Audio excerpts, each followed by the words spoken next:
네, 안녕하세요. 오늘은 Z50에 대해서 코멘트를 좀 해볼까 해서 저희 카메라 감독 큰아들에게 부탁을 해서 또 촬영을 하고 있습니다. 일단 Z50이라는 게 니콘에서 나온 크롭바디, 그러니까 DX 포맷의 미러리스 카메라인데, 제가 처음에 가격만 얘기를 듣고 나서 좀 비싼 거 아닌가 싶었는데 이 급의 미러리스 바디들이 다 비슷한 가격대를 하고 있더라고요. 그래서 뭐 가격이 딱히 비싸다는 의견은 접어두기로 했습니다.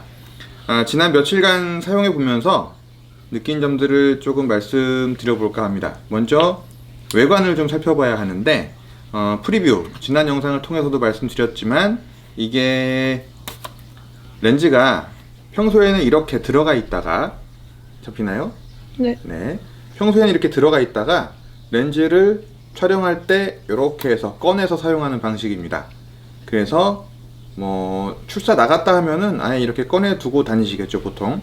그리고 사용이 끝나면 이렇게 다시 수납을 하는 방식일 텐데, 일장일단이 있는 것 같아요.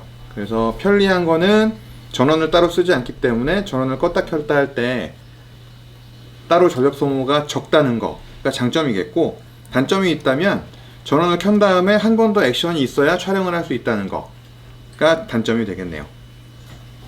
그 외에 만듦새는 굉장히 좋습니다. 니콘 바디답게 뒤에 액정 화면도 굉장히 정교하고 밝은 편이고요.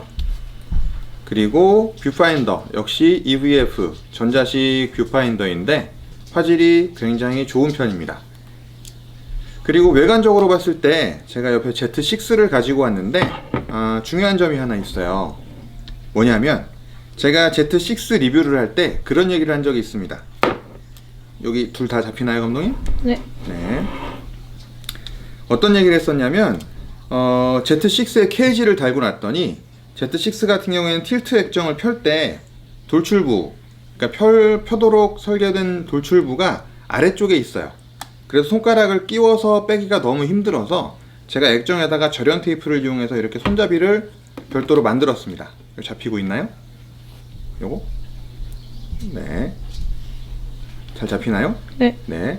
요거를 이렇게 손잡이를 이용해서 만들어놔서 이렇게 펼쳤다가 접었다가 하고 있는데, 니콘에서 이 얘기를 들었을 리는 없겠죠. 아무튼 비슷한 생각을 했는지 몰라도 Z50을 보면 위 아래 모두 액정 펴는 돌출부를 아래쪽에다가 이렇게 만들어놨어요. 이것도 만약에 이 밑에 있었다면, 제가 알기로는 Z50도 이번에 런칭할 때 스몰리그 그 하단 케이지, 케이지라고 하긴 그렇고 좀 플레이트, 하단 플레이트를 만든 걸로 알고 있는데, 이 돌출부를 옆으로 해놓은 거는 플레이트를 달았을 때도 액정을 좀 더 쉽게 펼 수 있게 도와준다는 측면에서 잘한 디자인 같습니다.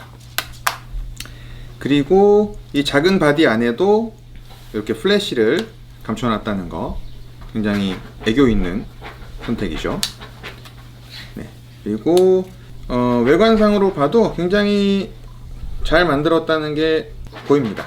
자, 저희 큰아드님, 좀 촬영 중이신 큰아드님을 이렇게 찍고 있고, 지금 오토모드로 찍고 있는데 감도가 2만까지 올라가네요. 네.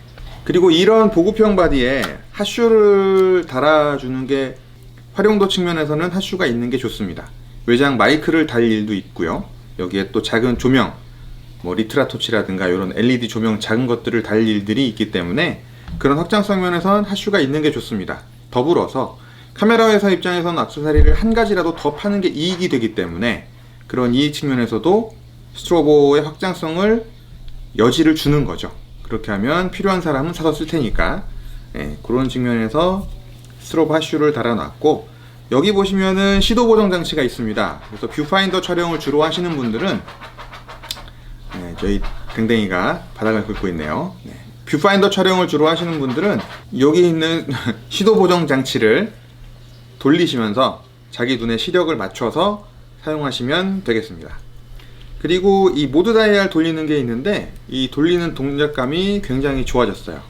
굉장히 좋아졌고, 그 외에 녹화 버튼, ISO 버튼, 플러스 마이너스 버튼들, 뭐 배치나 이런 것들은 Z6와 거의 유사하기 때문에 많이 좋아진 것 같습니다. 사진과 영상 모드를 변경할 수 있는 레버가 이렇게 있는데, 이쪽 레버도 직관적이고 쉽게 사용할 수 있게끔 디자인되어 있습니다. 자, 그러면 외관적인 거는 다 살펴봤나요? 아, 여기 보시면 옆에 확장 잭들이 있죠. 마이크 단자가 이쪽에 있고, 요 아래쪽에 HDMI, 마이크로 HDMI 단자가 있고, 그 위에 마이크로 5핀 충전 단자가 있습니다. 그런데 니콘 Z6하고 비교해보면 Z6는 충전 단자가 USB-C 타입이고요. 그 다음에 HDMI도 미니 규격을 하고 있는데, Z50은 마이크로 HDMI 단자에다가 마이크로 5핀 충전 규격을 택하고 있기 때문에 만약에 Z6와 Z50으로 투바디를 운영하실 계획이 있는 분이라면, 실제로 저는 살짝 고민을 했었는데 케이블을 한두 가지씩 더 챙겨야 되는 문제가 생깁니다. 여기에 사진 성능은 사실 요즘에 만드는 카메라들은 사진 화질이 떨어지면 안 됩니다. 스마트폰도 1억 화소를 자랑하는 시대가 되었기 때문에 사진 화질은 떨어지면 안 되죠. 그리고 이 Z50의 가장 큰 장점, 내세우는 포인트라고 한다면, 자, 요 셀카 모드를 들 수 있어요. 지금 셀카 모습이 보이나요? 네, 우리 감독님 나오겠네. 그러면 여기에 감독님 나오고 있나요? 네. 이렇게 하면 나오나요? 제가 생각할 때는 아무래도 요즘 유튜브 하시는 분들이 브이로그에 관심이 많은 분들이 있기 때문에 그 브이로그를 할 때 셀카 앵글을 좀 편하게 확인하고자 이런 방식의 하단으로 틸트가 되는 셀카 액정을 만들지 않았을까 라는 생각이 들더라고요. 그래서 그런지 모르겠지만 실제로 영상 화질도 Z6만큼이나 괜찮은 것 같습니다. 그리고 4K 30p도 제가 촬영해보고, 그 다음에 저희 강아지랑 산책을 실제 나갈 때 한번 들고 나가봤어요. 제가 Z6는 저희 강아지 산책하러 나갈 때 들고 나갈 수가 없습니다. 이 케이지를 빼기도 귀찮을 뿐더러 그냥 카메라 바디와 2470 렌즈 무게도 상당하기 때문에 들고 나갈 수가 없는데, Z50 같은 경우에는 정말 가벼운 마음으로 그냥 하나 들고 나가서 찍고 오니까 되게 편하고 좋더라고요. 그리고 일단 이 가볍다는 게 정말 큰 차이가 납니다. 무게라는 게. 크기도 물론 그렇지만요. 그래서 정말 마음에 들었고, 네, 그리고 동영상 촬영 중에도 사진을 찍을 수가 있습니다. 녹화 중에도 셔터 버튼을 누르면 설정되어 있는 동영상 해상도대로 정지 이미지가 촬영이 됩니다. 그건 나중에 이제 녹화가 다 끝나고 나면 별도의 스틸 이미지로 해서 맨 뒤쪽에 정리돼서 저장이 되니까 확인해 보시면 되고요. 이게 기본 렌즈가 1650입니다. 렌즈 기준으로는 이게 크롭 바디이기 때문에 1.5배 크롭입니다. 그러니까 23.7mm였나요? 가로 기준으로.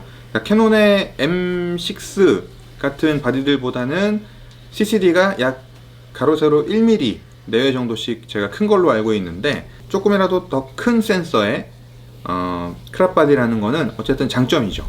그 다음에 1650 렌즈를 기본 렌즈로 장착하고 있는데, 여기에 좀 아쉬운 게 있다면 소니는 1650이 가장 어두운 밝기가 5.6입니다. 최대 망원단에서. 그러니까 50mm에서 5.6인데 지금 니콘의 1650 같은 경우에는 50mm에서 6.3까지 어두워지기 때문에 이거는 조금 아쉬운 부분인 것 같아요. 하지만 렌즈를 접었을 때 팬케이크 렌즈처럼 이렇게 안쪽으로 수납된다는 건 가지고 다니는 데 있어서는 부담 없게 한다는 장점도 있는 것 같습니다.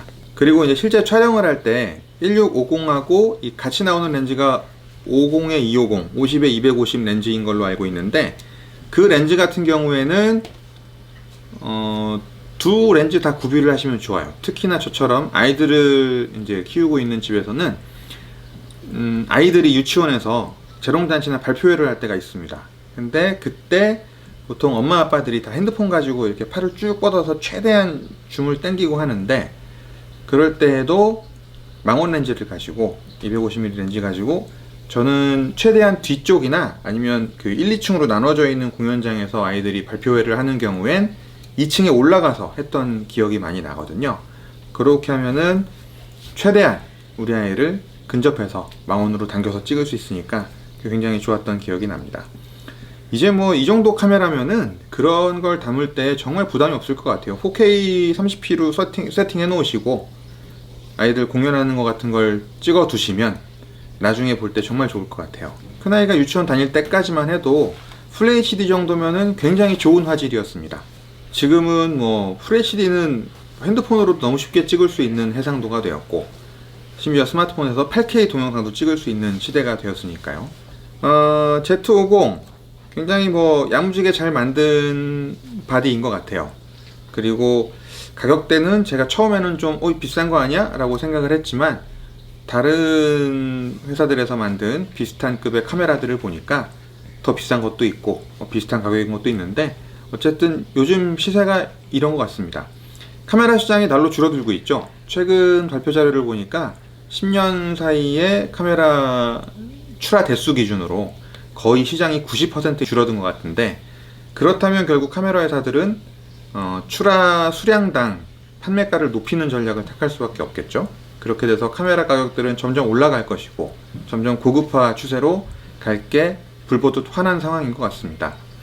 실제로 그렇게 되고 있죠. 미러리스가 예전에는 기존 DSLR보다 조금 저렴한 바디, 저렴한 액세서리, 렌즈를 강점으로 했었는데, 지금 나오는 카메라들은 미러리스가 DSLR 가격을 거의 근접할 정도로 비싼 수준을 보여주고 있죠.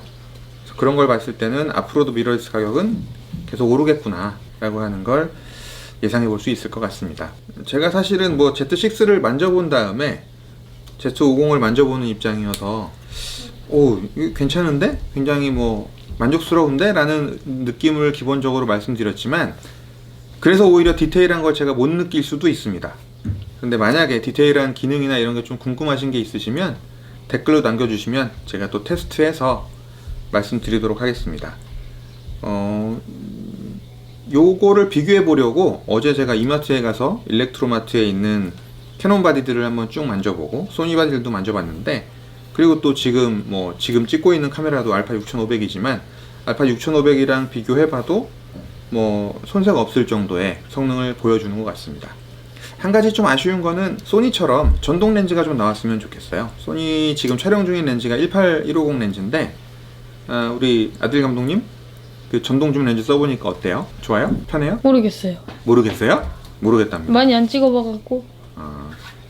기본적으로는 그 가변 조리개가 아니라 고정 조리개죠. 소니 18105 렌즈는 조리개 F4짜리의 고정 조리개를 가지고 있는 줌 렌즈라서 크롭바디에서 활용성이 굉장히 좋습니다. 지금도 찍힌 영상 보셔서 아시겠지만 필요할 때마다 수시로 줌을 왔다 갔다 할 수도 있고 부드럽게, 그런 측면에서 굉장히 만족도가 높은 렌즈 중에 하나인 것 같아요. 사실은 저 렌즈 때문에 제가 소니 알파 6500을 못 팔고 있다고 해도 과언이 아닙니다. 니콘의 Z50, 그리고 한 가지 더 아쉬운 점을 꼽자면 배터리 부분인데요. 이번에도 촬영 중에는 보조 배터리를 통한 촬영은 불가합니다. 전원을 켜는 순간 보조 배터리에서 들어오는 전원은 차단이 되고 배터리의 전원을 쓰기 때문에 그런 거죠. 소니는 배터리 잔량을 퍼센티지로 표기해 줍니다. 배터리 옆에 몇 프로 남았다고 나오죠, 감독님? 네. 몇 프로 남았어요? 지금 충전 꽂아놨구나. 네. 저기요. 거기에 아답터를 꽂아놓고 지금 촬영을 하고 있거든요. 근데 니콘은 여전히 안 되고 있죠. 이거를 뭐 기술적으로 할 수 없어서 그런 건 아닌 것 같고 시스템 안정성 때문에 막아둔 것 같은데, 이거는 다음번에는 좀 개선했으면 좋겠습니다. 왜냐하면 대세기 때문에 꽂아놓고 촬영하는 게 굉장히 편리하죠. 배터리 걱정이 없습니다. 니콘의 Z50 잘 만들어진 바디고 정말 가볍고 만족스러운 바디였다는 거, 조금 더 작고 경량화되고 일상에서의 브이로그, 그 다음에 일상에서의 뭐 사진 같은 거를 즐기는 분이라면 괜찮은 선택이 될 것 같습니다. 니콘의 Z50이었습니다.